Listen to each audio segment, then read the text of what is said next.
తిన్నటువంటి ఆహారం తిన్నటువంటి 30 మంది బిడ్డలు కూడా మరి సిక్ అయినటువంటి సందర్భంలో వారిని మంచిర్యాల నుండి నిమ్స్కి షిఫ్ట్ చేసి దాదాపు 15-17 రోజులు అవుతున్నా కూడా ఇప్పుడు నేను చూసొచ్చినటువంటి పాప ఇంకా కూడా వెజిటేటివ్ స్టేట్లోనే ఉన్నది.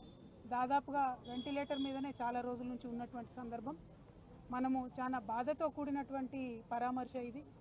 ప్రభుత్వాన్ని మేము డిమాండ్ చేస్తూ ఉన్నాం, విజ్ఞప్తి చేస్తూ ఉన్నాం. పసిబిడ్డల ప్రాణాలు పోతూ ఉంటే పట్టనట్టు ఉండడం సరికాదు. ఈ ప్రభుత్వం వచ్చి 11 నెలలైతే దాదాపుగా నెలకు 3 మంది యావరేజ్గా ఇప్పటికే 42 మంది బిడ్డలు ప్రభుత్వ పాఠశాలల్లో చదువుతున్నటువంటి వాళ్ళు కేవలం ప్రభుత్వం యొక్క నిర్లక్ష్యంతో ఫుడ్ పాయిజనింగ్ వల్ల చనిపోవడం జరిగింది. అంటే యావరేజ్గా 10 రోజులకు ఒక పసిబిడ్డ ప్రాణాన్ని ఈ ప్రభుత్వం పొట్టన పెట్టుకుంటా ఉన్నది. ఇది సరైనటువంటి వైఖరి కాదు. అన్ని సంక్షేమ శాఖలు కూడా గౌరవ ముఖ్యమంత్రి గారి దగ్గర ఉండడంతో మరి వారి సమయం వెచ్చించలేకపోతున్నట్టుగా కనపడతా ఉన్నది. ఒక్క 10 నిమిషాలు మీరు పాఠశాలల్ని పసిబిడ్డల గురించి ఆలోచించి రివ్యూ చేసినట్టయితే ఈ ప్రాణాలన్నీ కూడా కాపాడేటటువంటి పరిస్థితి ఉంటుంది. నిన్న పేపర్లో చూసాం, నారాయణపేటలో హాస్టల్లో అన్నంలో పురుగు వచ్చిందని చెప్పి పిల్లలందరూ ధర్నా చేస్తే స్వయంగా ముఖ్యమంత్రి గారు మరి రివ్యూ చేసిన తర్వాత తెల్లారి మర్నాడు కూడా మళ్ళీ అదే సీన్ రిపీట్ అయితే పిల్లలంతా ఇప్పుడు కూడా ధర్నా చేస్తున్నటువంటి పరిస్థితి మరి కనబడతా ఉంది. దయచేసి ఈ ప్రభుత్వాన్ని విజ్ఞప్తి చేస్తూ ఉన్నాం, మీ ప్రాధాన్యతను గుర్తించండి. బిడ్డల ప్రాణాలు ప్రాధాన్యమైనటువంటి అంశంగా మీరు స్వీకరించి తక్షణమే చర్యలు చేపట్టవలసిందిగా నేను డిమాండ్ చేస్తూ ఉన్నాను. నేను ఎస్టీ వెల్ఫేర్ అధికారి గారు శరత్ గారితో కూడా మాట్లాడడం జరిగింది. మరి వారు మేము చూస్తున్నాము, అన్ని రకాలుగా చర్యలు తీసుకుంటున్నామని చెప్తున్నప్పటికీ ఆదిలాబాద్ టు ఆలంపూర్ మీరు ఏ ఒక్క పాఠశాల చూసినా, ప్రభుత్వ గురుకుల కావచ్చు, ఆశ్రమ పాఠశాల కావచ్చు, ఏది చూసినా కూడా ప్రతి పాఠశాలలో ఏదో ఒక ఇన్సిడెంట్ జరిగింది. ఈ 42 మంది పిల్లలు 11 నెలల్లో చచ్చిపోయింది. అన్ని జిల్లాల నుండి ఉన్నారు. కాబట్టి ఓవరాల్గా ఈ పాఠశాల వ్యవస్థనంతా కూడా మరి ధ్వంసమైనటువంటి పరిస్థితి కనబడతా ఉంది. కాబట్టి దాని మీద ఫోకస్ చేయవలసిందిగా మేము ప్రభుత్వాన్ని డిమాండ్ చేస్తూ ఉన్నాం.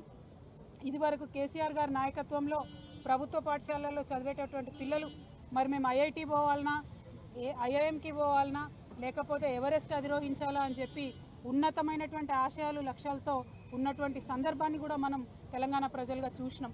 కానీ ఈ 11 నెలల్లోనే మరి ఆ పాఠశాలలు ఈ దుస్థితికి చేరుకొని 10 రోజులకు ఒక పసిబిడ్డ ప్రాణం పోతుంటే కూడా ఉలుకు పలుకు లేకుండా ప్రభుత్వం ఉండడాన్ని మేము తీవ్రంగా ఖండిస్తూ ఈ అంశాన్ని సీరియస్గా తీసుకొని గౌరవ ముఖ్యమంత్రి గారు ఇంటర్ఫియర్ అయ్యి తక్షణమే ఈ పరిస్థితిని చక్కబెట్టాలని చెప్పి ప్రభుత్వాన్ని డిమాండ్ చేస్తూ ఉన్నాం.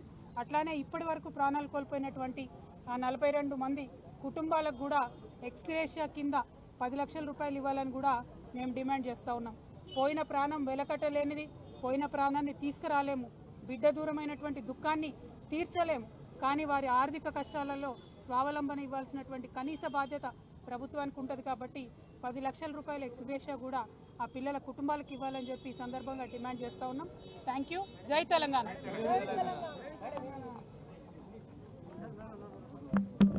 पूरे तेलंगाना भर में जितने भी गवर्नमेंट गुरुकुला आश्रम स्कूल्स है, tribal welfare, minority welfare schools है, हर एक स्कूल में ये पिछले 11 महीनों में हमने देखा है कि 10 दिन में एक लड़का या लड़की का अनफॉर्चुनेटली डेथ हो रहा है, मौत हो रही है. और इन सब का रीज़न फूड पॉइजनिंग है. जो quality of food minority welfare schools में, ट्राइबल वेलफेयर स्कूल्स में दिया जा रहा है वो बिल्कुल ही गिर गया है, गिर चुका है. इसीलिए आज छोटे छोटे बच्चे हमारे आंखों के सामने उनका जान गंवा रहे हैं. मैं ये सरकार से डिमांड करती हूँ, आप इमीडिएटली रिव्यू कीजिए. क्वालिटी, ये जो बच्चों के लिए खाना दिया जाता है माइनॉरिटी वेलफेयर स्कूल्स में, इसका क्वालिटी बढ़ाइए.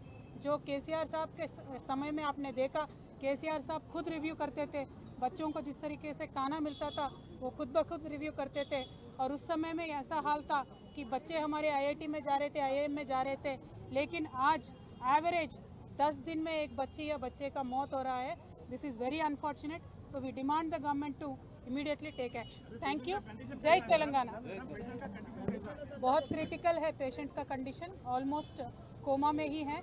और हम दुआ करेंगे जल्द से जल्द बच्चे अच्छे हो जाए. Thank you.